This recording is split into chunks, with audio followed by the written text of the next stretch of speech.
What's up, guys? Welcome to Daily Dose of Reddit. This is your host, Zach, and today's subreddit is r/ProRevenge. Alright, this story's called Try to Stiff Rent Money Owed? Enjoy having your drug habit exposed and losing your new house. Hello again, everyone. I've another story from my dad, and he allowed me to share it here. Honestly, when I first heard it from him, I thought it would be a petty revenge.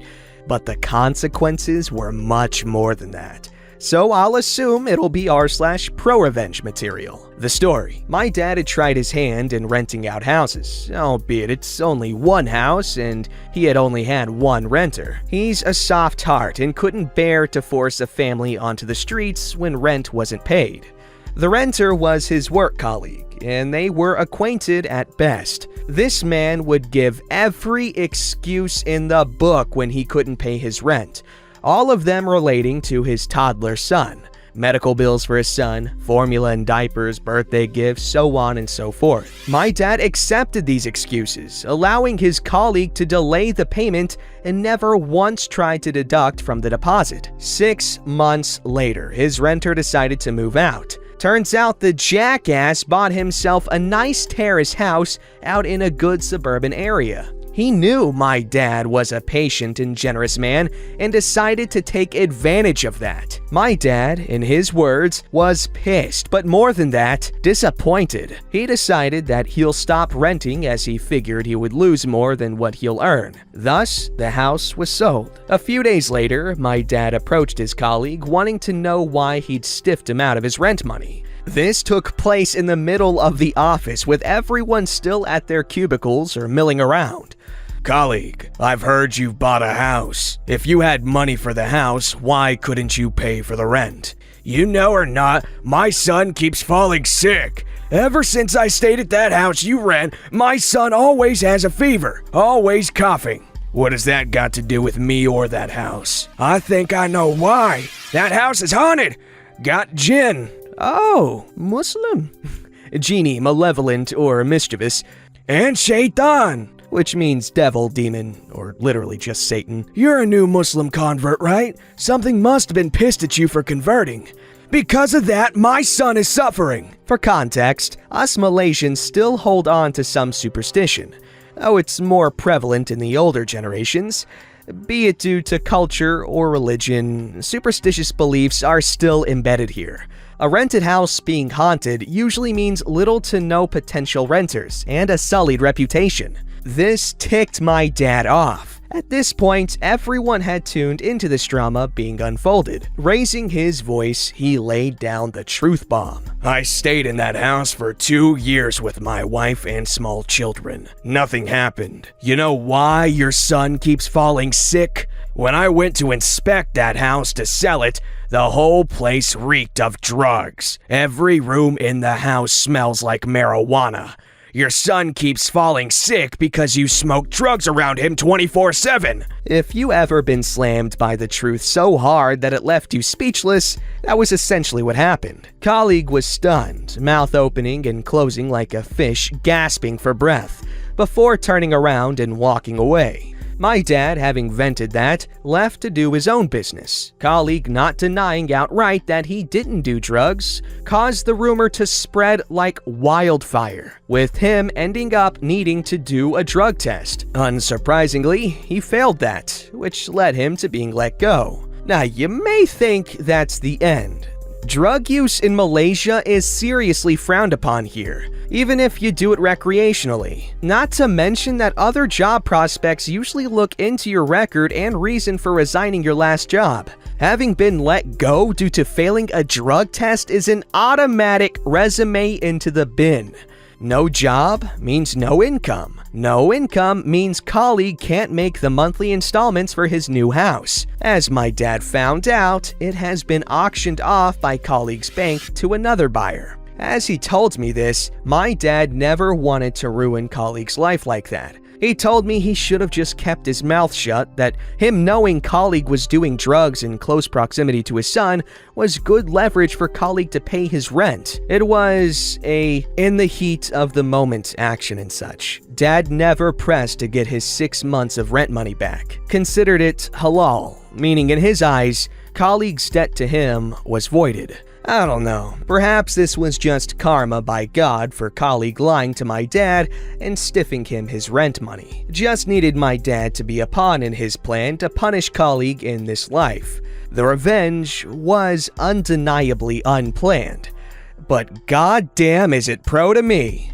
Oh yeah, most Muslims in like any Asian country are super superstitious. Literally, my cousins from New York believe that their apartment is haunted, and they stand by the fact that they have had multiple paranormal experiences, but of course I'm skeptical because the power of suggestion is powerful as hell. Just the mere belief that something is haunted will turn that weird noise you heard down the hallway from just the floorboards creaking with the humidity fluctuations into a ghost, demon, or jinn, if you will, trying to claw your nuts out or something. But OP's dad, what a guy. Alright, this story's called Me and Karen. A love story. Just kidding, Karen is a total mean person. But buckle up because here is my novel. My husband and I are in our late 30s and child-free. Some people on child-free said I should post here too, so enjoy the saga. My husband and I have been saving up for almost a decade to move to a tropical paradise. About 2 years ago, we bit the bullet and moved to our dream location.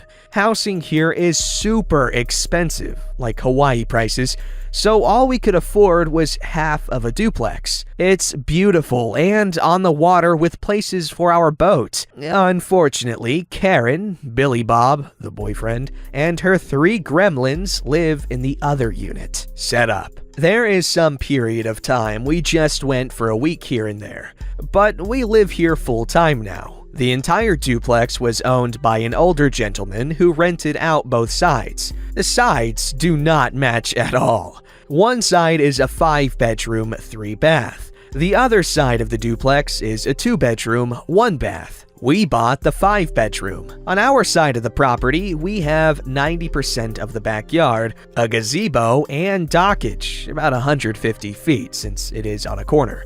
The other side has a small backyard, patio, and maybe 15 feet of dockage. Damn. The rental leases say the renters are entitled to their specific backyards, but there were no fences or anything. So all the renters shared the entire backyard. After we bought the house, Karen immediately tried to throw her weight around that they expected to continue with that privilege. I told her if she asked politely, we would try to accommodate her. She thought this meant she could use our backyard whenever she wanted. Party incident. One day my husband and I are enjoying some drinks outside when a delivery truck shows to set up a giant blow-up thing in our backyard. I asked Karen what she thought she was doing, and she said it was her kid's birthday. Then she had the gall to say it was a family and friends only event. So we had to stay inside our house. Not wanting to be a total butthole and ruin some little girl's birthday, I told Karen after this, she had no access to our backyard, period. Karen shrugged and kept setting up for the party. During the party, a drunk adult wandered into our house, which shocked us all. I said Karen's house is the other side, and he said, Karen said she owned the whole property and to use whichever bathroom was available. I directed him to Karen's bathroom, and soon after, she came storming into our house, screaming about how dare we make her look bad to her friends and how selfish we are we couldn't even spare one bathroom. She said we didn't deserve all this space with just us. I told Karen to get the hell out of my house or I would be calling the cops. She finally left and the party wrapped up shortly after.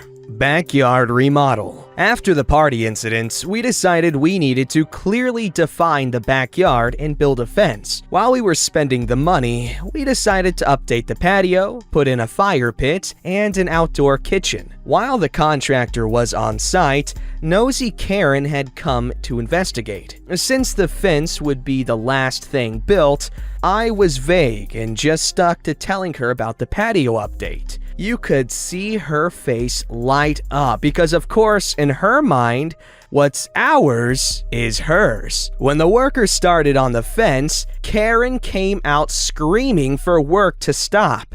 I went outside and told the workers to keep working and told Karen to butt out. Of course, in true Karen fashion, she called the cops. What happened next was hilarity on my part after explaining to the cop that we were building a fence on our property, and the landlord, of which Karen was not, knew about it. When the cop gave Karen a stern lecture, I thought her head was going to explode. She went back into her house and slammed the sliding door so hard it sounded like something cracked. We got our fence and I thought that would be the end, but of course not. The boat incident. One day, Billy Bob entered the picture, and he was as much of a terrible neighbor as Karen. He would throw cigarette butts and empty beer cans over our fence for disrespecting his woman. I didn't know Paradise had trailer trash, but Billy Bob is the epitome of the stereotype. Billy Bob has a boat, a 30-foot fishing boat to be precise. Of course, that side of the duplex only has 15 feet of dockage. Since we have so much dockage and only one boat, we rent out the other dockage spots as month to month. People come and go, so if we don't receive rent from them by the end of the month and the boat disappears, we think nothing of it. We had a renter who tied up their boat on the property line, but Billy Bob wanted to park his boat and needed that space. Karen and Billy Bob posed as us, we were out of town, told the renters to be gone at the end of the month, and then parked Billy Bob's boat on the dockage. I only found out about it weeks later because the renter left a nasty review on the rental site we use. They said we were rude and went back on the verbal agreement to let them stay for 3 more months. I was like, what the f is all this? After a phone call, I quickly put 2 and 2 together.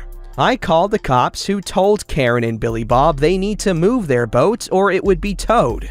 The equivalent of it anyway. Karen and Billy Bob started screaming, "The boat is fully on their property." It isn't. Then changed to, "No one can own the water." True, but a seawall is needed. That we are liars, and at some point, Billy Bob punched a cop and went to jail. I felt bad for the cops, so I took them all snacks the next day with a note apologizing for neighbor drama. I ended up winning my small claim suit against them for lost rental income, but of course haven't seen a dime. I eventually convinced the dockage renters to come back and gave them a few months free as compensation. Final revenge. If you've made it this far, congratulations! Get ready for a juicy justice boner. So with the collapsing market, we were trying to figure out what to do with our savings when a perfect opportunity opened up. The landlord who owned both properties was in desperate need of some cash and was tired of managing the property from 2,000 miles away. Because, of course, Karen is a Karen and called him weekly for every little thing. His only stipulation was we let the poor single mom who has been his renter for 8 years finish her lease, which is up in July. Since we just have money, we were trying to reinvest, and because now we get to control our neighbors, heck yeah, we jumped on that. Since we didn't need a realtor or a mortgage, and an inspection had been done just a year ago for the old landlord to refinance, everything closed in just under 2 weeks. Karen was aware of a change of ownership. We registered the property under an LLC, but didn't know who. Until 8 days ago. I went over to Karen's house and knocked on the door. Karen answered with a, "What the frick do you want, Cuda?" I smiled, handed her our landlord information, and sweetly reminded her rent was due by Friday. but she could just hand me the check if that was easier. I've always heard descriptions of people's faces turning white, but this was the first time I have actually seen it. I told Karen that we are honoring her lease until the end of July, but afterwards, she had better make plans to move because we intended to remodel it before the next tenants moved in. Bye, woman. Edit. A lot of people misunderstood the beginning. Let's call our side of the duplex Duplex OP. The other duplex is Duplex Karen. We purchased Duplex OP. After we bought it, Duplex OP was no longer a rental. Duplex OP and Duplex Karen were for sale independently, but we only had the money to buy Duplex OP. Duplex Karen is still a rental because it has never sold. Now we own both Duplex OP and Duplex Karen. Duplex Karen is still a rental, Duplex OP is still not a rental. When we made property improvements to Duplex OP, it was ours and not a rental. Update number 1. Not much to update, folks. Karen and family's lease isn't up until the end of July. Rent has been paid on time. As far as I know, she doesn't have a new place lined up. We've served her 30-day notice. We will not be renewing the lease. We also offered in writing that we will prorate July and waive the termination fee if they want to leave before the end of the lease. Beyond the nearly weekly loud parties and having to call the police because the kids were throwing lit fireworks at our boat, not much beyond the norm. Okay, really good story. Very satisfying. How does someone think what Karen did was okay? Just because you live there longer doesn't mean you're entitled to other people's stuff, you freaking ding-a-ling doorknob. Alright, this story's called Leave an Upper Decker in Our Toilets? Get Banned from Every Hotel in Town. Tried posting this in ProRevenge, got a very good reception before mods removed it and said it didn't fit there. Maybe it fits here, because this is from r/regular revenge, but it's the pro category. I work at the front desk of a very popular hotel brand in a college town. The university was hosting a flag football intramural competition, and we had a team staying with us from out of town. Well, as the title says, they left upper deckers in 3 of our toilets. For those of you who don't feel like going to Urban Dictionary, that's when you go number 2 into the toilet tank, so when you flush the toilet, it gets everywhere. The owners of our hotel own another one in town, and the school the team came from immediately got out on the do not stay list, as well as a cleaning fee for each toilet, which is great, but I'm married to the head of the maintenance department, and my dear hubs had to clean the mess, so I was not satisfied. I'm good friends with most of the other front desk agents at the hotels in town, and spent the next week telling them what happened, and getting the team out on their do not rent lists, because who wants to deal with that crap? I didn't think I'd get to see this come back around, but fast forward 6 months, and university is holding another competition. Same out-of-town team calls the hotel trying to book, only to be told they aren't welcome. Coach plays it off because there are plenty of hotels in that town, and if y'all are too good to take our money, then fine. Only to find out that they can't stay at any of them, and the ones that they could stay at aren't good quality. Coach calls us angry, demanding we let them stay, blah blah blah.